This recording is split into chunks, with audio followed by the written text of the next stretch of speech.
Olá pessoal, sejam bem-vindos a mais um vídeo da Monitoria de Algoritmos e Programação da UFS. Eu me chamo Enzo Cauã e hoje nós vamos fazer um exemplo prático sobre recursividade. Este será o enunciado da questão que iremos trabalhar. Faça um programa para receber um valor n positivo fornecido pelo usuário, que deverá ser validado. Enquanto o usuário não digitar um valor válido, um novo valor deverá ser solicitado. E em seguida, este valor deverá ser passado como um parâmetro para uma função que retornará o valor de S.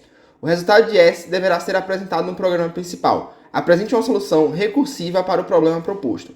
A fórmula de S será S igual a 1 sobre 2, mais 2 sobre 4, mais 3 sobre 6, mais 4 sobre 8, até N sobre 2N.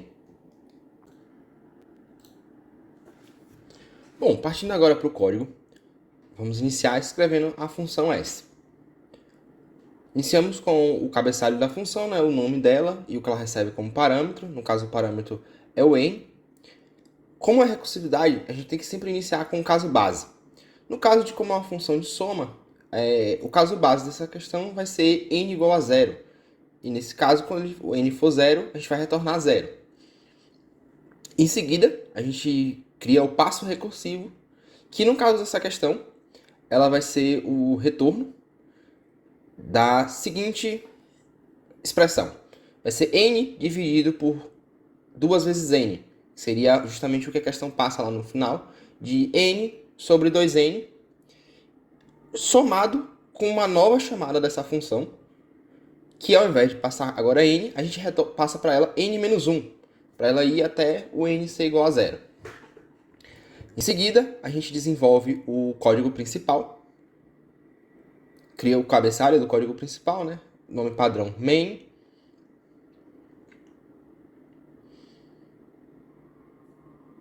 Inicializa a variável n, né, com um valor menor que 0. Cria o laço de repetição que vai solicitar ao usuário esse valor n. Então, enquanto n for um valor menor que 0, a gente vai utilizar da estrutura try e vai solicitar ao usuário n, né, a partir de um int, um input do tipo int, a passar para o usuário a mensagem, pedindo para ele digite um valor positivo para n.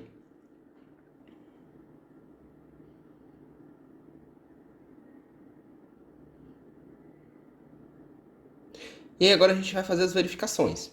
Se n for um valor maior que 0, ele vai criar a variável soma, que é a chamada da função S, e vai exibir para o usuário o resultado dessa função. Então, formatando aqui para ter uma mensagem clara para o usuário, ele vai especificar o valor de S para n igual ao valor de n que o usuário informou,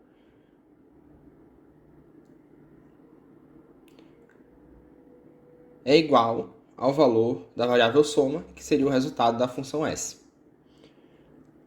A gente ainda tem o caso do else, que é para caso o usuário informe um valor menor do que 0, a gente passar para a mensagem para ele falando que o valor deve ser um número positivo.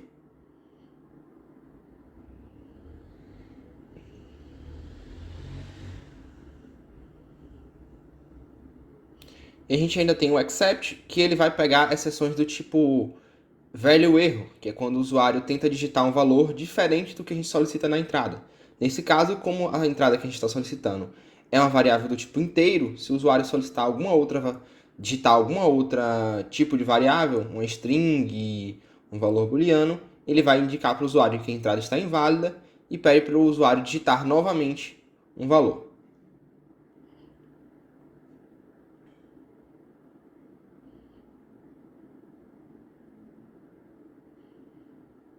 Para finalizar, a gente vai criar a chamada do código principal, que é o que faz o código inicializar quando a gente pede para o código rodar.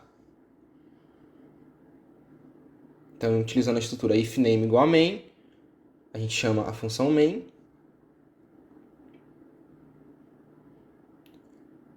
Passando novamente pela função, né? A gente tem a função, o caso base, o caso recursivo, a inicialização da variável, o laço de repetição, a solicitação da entrada, as validações dos erros e a chamada da função.